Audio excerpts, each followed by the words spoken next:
जय सिया राम, वंदे मातरम, हर हर महादेव। मित्रों, उम्मीद करता हूँ सभी लोग स्वस्थ होंगे, बेहतर होंगे, आयुर्वेद का भरपूर उपयोग कर रहे होंगे, प्रकृति विज्ञान के साथ जुड़े हुए होंगे। परिवार, समाज, राष्ट्र सबको समृद्ध और स्वस्थ बनाने के इस मिशन में लगे होंगे। आज हम आपको भोजन के बारे में बताते हैं। कुछ ऐसी जानकारियाँ हैं कि जो जानना अत्यंत महत्वपूर्ण है, नहीं तो हम भिन्न भिन्न बीमारियों के कुचक्र में उलझते हैं और सोचते ये हैं कि दवाओं से हमें निजात मिल जाएगा, तो ये संभव नहीं है। कोई अगर ये सोचे कि हम बिना अपने भोजन को दुरुस्त किए हुए या उसमें जो कमियां आ रही हैं जिसकी वजह से हम बीमार हो रहे हैं, उसको ठीक किए बिना अगर हम दवाओं के बल पे संपूर्ण रूप से ठीक हो जाएं, तो ये ब्रह्मांड में बिल्कुल असंभव है। तो आपको अपनी दिनचर्या, भोजनचर्या में सही जानकारी, सही सुधार की अत्यंत आवश्यकता होती है। आज हम आपको 2 तरह के आहार के बारे में बताते हैं। वैसे भी भोजन को कहा जाता है फूड इज़ द हीलर, मतलब भोजन ही दवा है।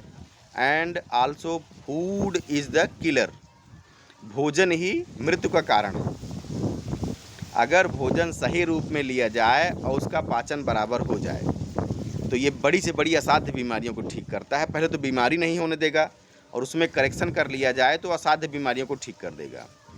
लेकिन अगर इसको हमने गलत ढंग से लिया, इसका आहार अनुपान, ऋतुचर्या, दिनचर्या, तरीके समझ करके नहीं लिया, तो यही भोजन हमारे लिए फूड इज़ द किलर का काम करेगा। साधारणतया 2 तरह के भोजन हम उपयोग करते हैं, खाते हैं। एक हो गया जो रूटीन डाइट हो गई, जो नित्य हम भोजन करते हैं। एक है मेडिसिनल डाइट। तो जो हम रूटीन में भोजन करते हैं उसमें हमें ज़्यादा से ज़्यादा एल्कलाइन फूड लेना चाहिए। मतलब जो क्षारीय पदार्थ हैं, होता क्या है, हमारा शरीर 80% मतलब लगभग जितना क्षारीय होगा उतना ही हमारा डाइजेशन, हमारा बैलेंसिंग सिस्टम, हमारा ब्लड प्रेशर, हमारा हृदय, हमारे लीवर, किडनी, नाड़ियाँ, रक्त का संचरण, सब चीज़ें बैलेंस होंगी, दिमाग बैलेंस होगा, सही चिंतन होगा, सही आचार विचार होंगे। पित्त का महत्व है, लेकिन सिर्फ भोजन के मात्र पाचन में। कहाँ पे कि जो हम भोजन करते हैं उसके अंदर जो वायरस बैक्टीरिया जाते हैं, नॉर्मल कंटेंट जाते हैं, उसको ख़त्म करने में, कुछ हद तक उसको गलाने में। बाकी अगर शरीर में पित्त बढ़ा तो समस्त बीमारियां लेकर के आएगा। तो हमें ज़्यादा से ज़्यादा क्षारीय फूड खाने की ज़रूरत है, न कि अम्लीय। लेकिन हम अज्ञानतावश क्या करते हैं कि अपने सामान्य भोजन को भी अम्लीय में बदल देते हैं। तो जो रूटीन डाइट है, तो रूटीन डाइट में क्या करते हैं हम, तो जो रूटीन डाइट में क्या क्या खाते हैं, ताज़े फल हैं, आप उसको, जो ताज़ी सब्जियां हैं, अंकुरित अनाज है, ऋतु अनुसार जो भोजन है वो लेना चाहिए।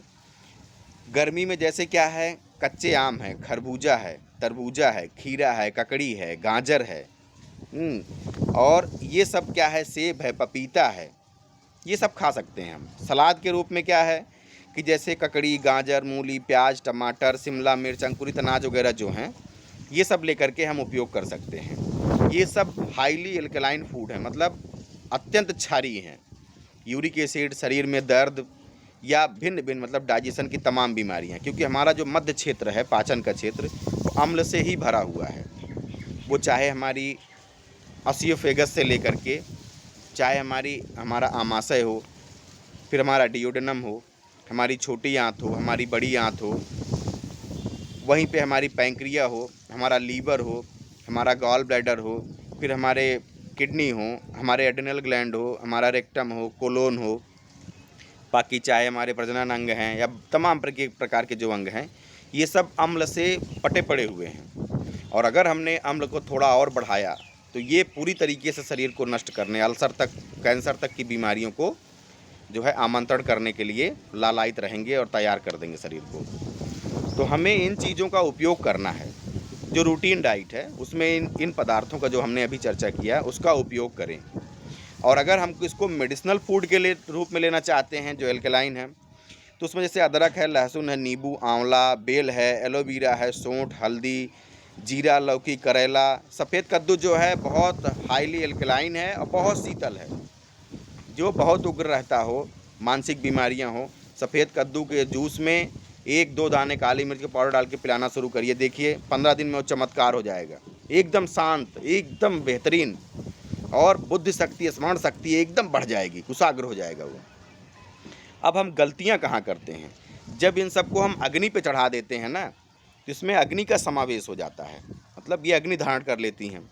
अग्नि धारण कर लेंगी तो पित्त की वृद्धि हो जाएगी इसमें, और जितना ही हम इसको पकाते हैं उतना ही इसको हम नष्ट करते हैं। प्रकृति के पास सारी पावर है, वो सब कुछ उसी रूप में देती है जिसे रूप में हम सीधे उपयोग कर सकते हैं, लेकिन ये उल्टी सीधी चीज़ें हमने धारण कर ली हैं। उसको नष्ट करना, पहले उसके सारे फाइबर कंटेंट ख़त्म करना, उसके जो अच्छे अच्छे न्यूट्रिएंट वैल्यू है उसको नष्ट करना, ज़रूरत से ज़्यादा टेम्परेचर पे चढ़ाना, फिर उसके बाद उसमें कचरे वाली चीज़ें डालते हैं।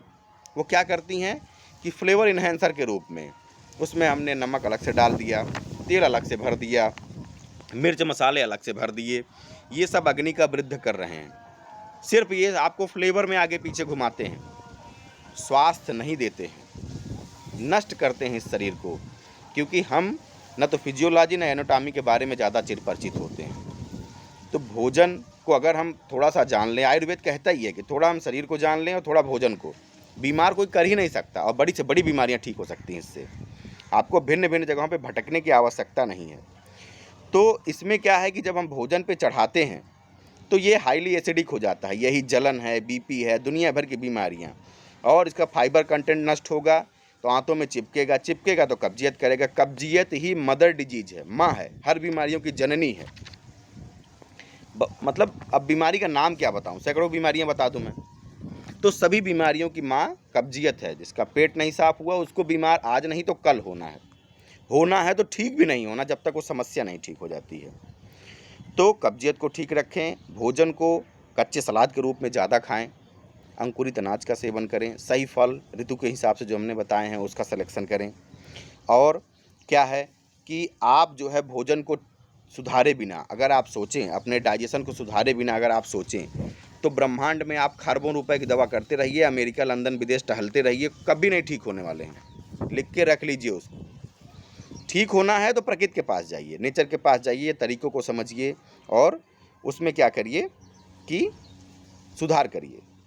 और क्या करना है कि जो लोग कुछ है ना कि मन मुताबिक, हमारी इच्छा आ गई अभी ये खा लेंगे, हमारी इच्छा आ गई अभी वो खा लेंगे, इच्छा सिर्फ यहीं तक है, बाकी ये पूरी काया उससे सफ़र करती है, झेलती है उस बेवकूफ़ी पागलपन के तरीके को। तो भैया भोजन ही, इसीलिए हमने कहा food is the healer and food is the killer. और भोजन, भूख न लगे तो बिल्कुल मत खाइए। ये जो रूटीन में खाते ना, अभी सुबह खा लिया, दोपहर खा लिया, शाम खा लिया, बाहर निकल ही नहीं रहा है, कचरा इकट्ठा हो रहा है।